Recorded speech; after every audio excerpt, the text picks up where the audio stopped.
Hey guys, it's Tiny Tom Logan back with another video for you. Now, you're here because you've seen 14900KS on the title, which is fair enough, but I'm going to get in really early on, like really early on. It's really too hot.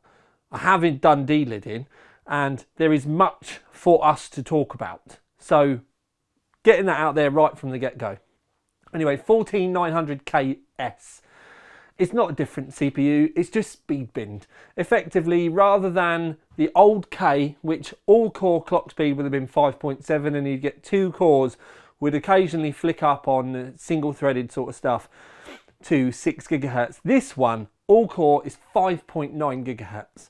You get the occasional flick up to 6.2 on the 2 strongest cores. I'm going to say straight away that I've not tested power because I've put it in the MSI rig. Now, I say I've not tested power, but calm your boots because it just pulls loads of it. Like, we just need to get past that. Retarded amounts of power, and we will cover it. But the reason why I went with the MSI is I have finally done the undervolting guide. And the MSI Ace was, out of the 3 boards that I tested, it was the one that I knew I could go to and work with the quickest, the fastest, to work with the KS. Now, the reason why you're now thinking to yourself, well, why are you on about? We're doing a CPU review, and why are you on about undervolting? Well, I knew with the K, I needed to undervolt it to be able to test it. So the KS was only ever going to be hotter. So I knew I needed to be able to just work with the system I was most comfortable with, was going to get the job done fast, was going to give me good scores, and that was the MSI Ace. So with that, in went the KS. And even with an undervolt, I was struggling. So I did have the MSI cooler on it to start off with, and we tried that. Now, I had Noctua NTH2 paste on it. It hit 100 degrees. Fans were on the max. Undervolt, pump was on max. I had the windows open. It was nice and cool in here. Hit 100 degrees, like instantaneously in Cinebench 24. Now, I will say that if you're just going to buy this for gaming, you're all good for the most part. But anything with multi-threaded, super hot. So then I went through a process of, right, let's try and work through this. So I've already done the undervolting. I'm going to try MX6 because Arctic Cooling had sent me some MX6 and I had a load of MX6. So I thought to myself, well, we'll give that a go, and I'm just going to grab some other bits and bobs out because I can't even get hold of it now. But anyway, so tried MX6. Made a small difference, but not intense. And this was the point when I realised, wow, this is really hot. Because what had then happened is by adding the MX6, the temp still went to 100 degrees, but in hardware monitor, when you have a look down and you look at the clock speeds, and this is what I was trying to tell people to keep an eye open for in the undervolting guide, the minimum sort of load where it was throttling itself, the throttle limit had changed a bit and it wasn't throttling as much. So at that point, Thermal Grizzly guys had sent me some stuff as well. Not necessarily for this, but it was for stuff that I wanted to do for me. I've got, you know, a rig that I need to build for myself. One of the things they sent me was a contact frame. So, contact frame. In we go with the contact frame. I tried MX6 and then I tried their top end thermal paste, which I can't remember what the name was. I want to say Conductonaut, but I know that's liquid metal because there is something there, and we used that in the end as well. So, did that. The contact frame actually then brought the clock speeds when throttling up a little bit more, so it wasn't throttling as much. So although the temperatures didn't change, this did help. Now, if I'd have gone and run loads and loads of benchmarks, and I just do mean like millions of them, you'd have seen the scores creeping back up. But we were really, really short of time in that processor arrived Saturday, review is Thursday. I started working on this on Monday. I've done 3 full late days working on this, and that might not seem like a lot to you, but like talking long days. Anyway, so we were still at 100 degrees. So we've got contact frame on, we've got top end thermal paste, we have an undervolt, and it's still hitting 100 degrees in Cinebench 24. Games, not so much of a problem, sort of like high 70s into the 80s. So it's within throttling ranges, but we do need to remember that the E360 from MSI had Be Quiet Pro 4 fans on.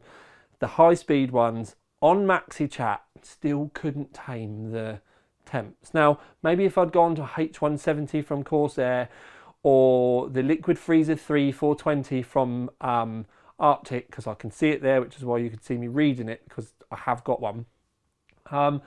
Maybe we could have got around it. But I'd already been planning on this processor coming, because I've been talking to Intel about it since January. Anyway, so I went to a company called Rocket Cool, and I've got one here, but this one's had the copper top thing done to it. So I'm just trying to find, I should have had this already, but I'm obviously not professional enough to do that. There it is, it's right in front of me. Anyway, so I got a copper IHS from Rocket Cool. Now, this one's been on there and back off of there again because I couldn't get good temps. It was never sitting on the processor correctly. Like, the mount was never right, and they did have a tool for relidding, which, you know, is all lovely, but basically the processor was catching on the plastic, so you kind of had to press it down to make sure that you got it on there. And then it, like, I tried it that way, I tried just having it on and then lining it up and then putting it on, and I could never get it quite right. Now, I'm happy to say I was at fault there and I was doing something wrong. So, not saying Rocket Cool have done anything wrong, but the one thing I will say is the Rocket Cool way of taking the top off, I'm not particularly a fan of that. The EK stroke debauer delid tool is definitely the one. So if you end up wanting to delid and you're going to relid, buy the EK tool and then use the Rocket Cool top to relid. But the EK tool, you put your processor in, you put it in the oven. It makes your life so much easier. This is all metal, it's built to get hot. You literally put it in, pull it one way, turn the CPU round, turn the top around, pull it the other way, do it a few times, and then just get some floss and pull it out. Joey Roby, as in JR23, whatever you want to call him, from EK, actually made a pretty decent video showing how to go through it. It's actually quite simple, definitely worth the money, and if you're going to delid or thinking about doing this sort of stuff, going down the liquid metal stuff, that one or the debauer one is the way forward. Anyway, so I tried the copper tops. I was getting ridiculously good idles, like really, really good idles, but it was hitting 100 degrees, probably worse than it was beforehand. I personally don't think I got the top quite square. It looked fine when it was on. I don't know. So I tried this, I abandoned this. And this is where Dave Alcock, being a legend, kind of comes into it, because I did have this here, which is the EK Direct Die AIO. It's under £200 for this AIO. It comes with a back plate that goes on the back of the board. It's then got a contact frame that goes over the top of the CPU when it's delidded. And then, long story short, the cooler has a bit that pokes out the bottom of it, like sticks out further, and it goes directly on to the processor. And it all mounts up, it's all lovely, under 200 quid. The only thing I did was change the fans to the Be Quiet ones, just so that they matched everything else. Anyway, at that point, and this is a critical point, at that point, temperatures were in the 80s.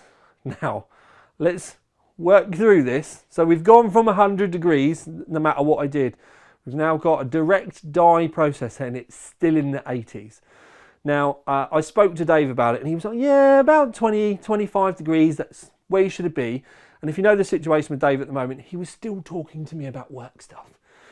Anyway, So about 20-25 degrees. I've done many remounts on this and I keep getting the same sort of numbers. So I'm just going to assume that I got the liquid metal right, because I did end up using conductor knot, which does come with the EK kit. So you put liquid metal on the AIO face, you put liquid metal on the CPU die itself, marry them up, bish bash bosh. Anyway, we managed to get it down into the 80s. And then that meant I could actually test the processor. So I'm already going to be saying to you, if you're going to buy the 14900KS for anything other than gaming, like you want to do anything remotely multi-threaded, like, oh, I'm going to be using Blender, or I'm going to be using lots of Photoshop and video rendering, you're going to need to take the top off. It is just too hot. Otherwise, it's going to throttle so bad, it will perform worse than the K. And then, so I'm going to put stuff up so that you can see scores, Cinebench, all of that sort of stuff. Blender, it did do really well. You can see it's all of those cores and that extra clock speed, or obviously the extra clock speed is what we're on about, has made it perform better. And because we got it running at decent temps, it did mean it was all core boosting to 5.9. I did undervolt it. Now, I don't like handing settings out, but I got it to the point where the scores, or sorry, the temperatures had sort of flatlined, and if I started undervolting anymore, the scores started to drop. So I found the sweet spot using the guide. I'll link it underneath, but it is on the channel. I used that terminology. I've got the load line calibration set, so my core volts that I'd manually set were pretty much stable throughout the runs, and we got it running and it was all nice. It needed more volts than the normal K, not a great deal more if I'm honest, but it's obviously pulling a lot more power. Now I'm going to say, yes, I didn't test the power, but if you buy this and you're worried about power, well, no, if you're thinking about buying this and you're worried about power, don't buy it, go and buy something else. Just like you should not even be thinking about it. Just like I'm telling you that if you're thinking about buying this, you need to buy this or something like this, because you do need to take the top off of it to live with it. If you're just going to play games with it, again, I think it's kind of missing the point.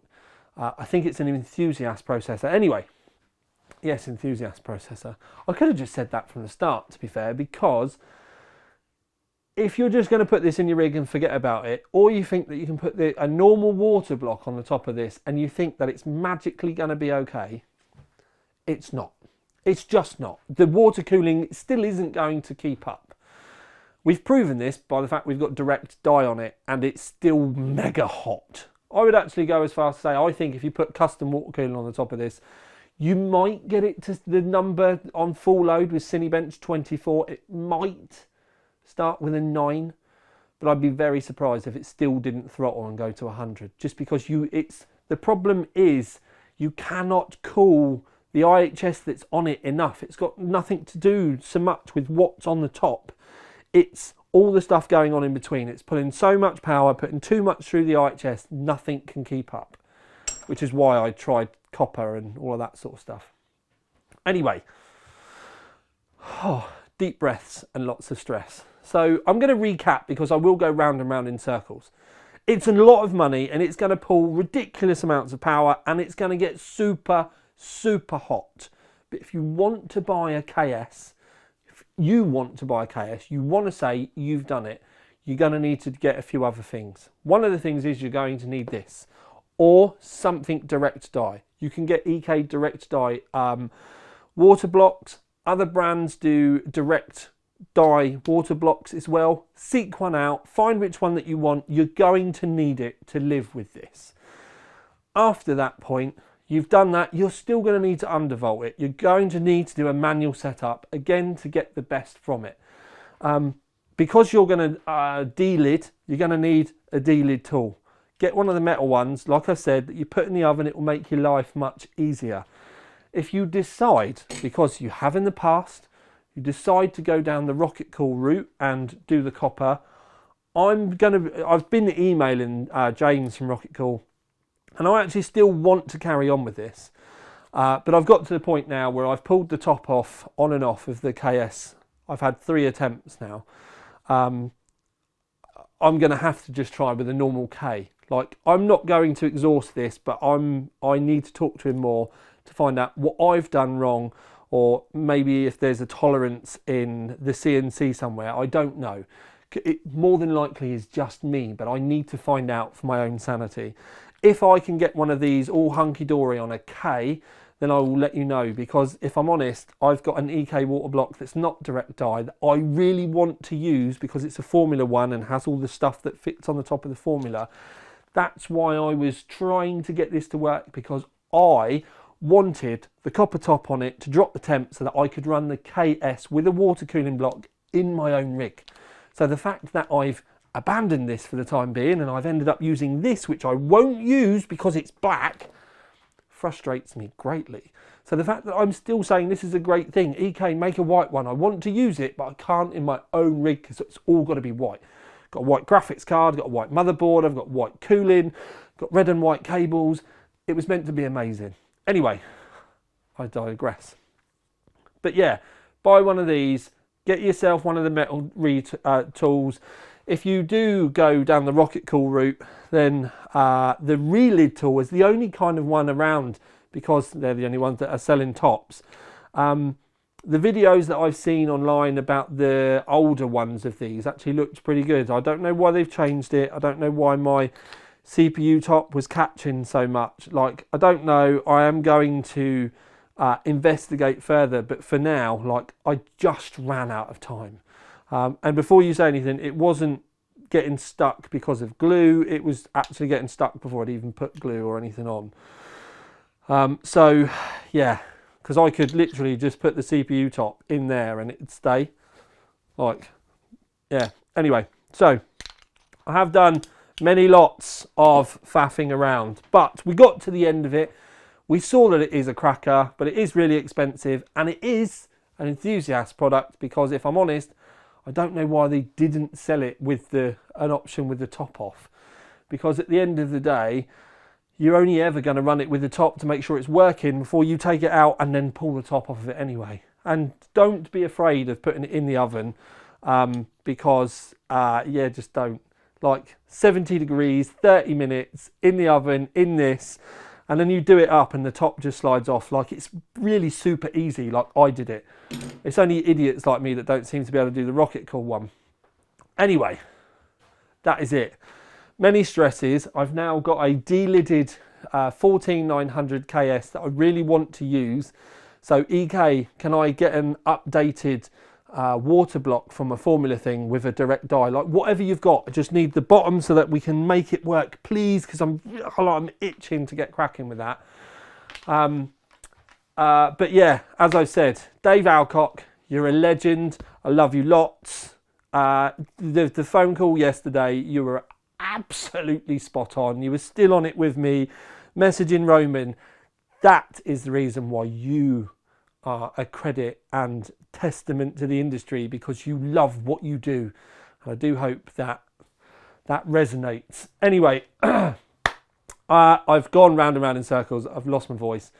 I can feel it going already. But this was a passion project for me, which is why I was not going to let it beat me. So I hope you've enjoyed tuning into my stresses. But for now, at least, this is the tiniest one with another video for you. Out. Ding! Love you, sis.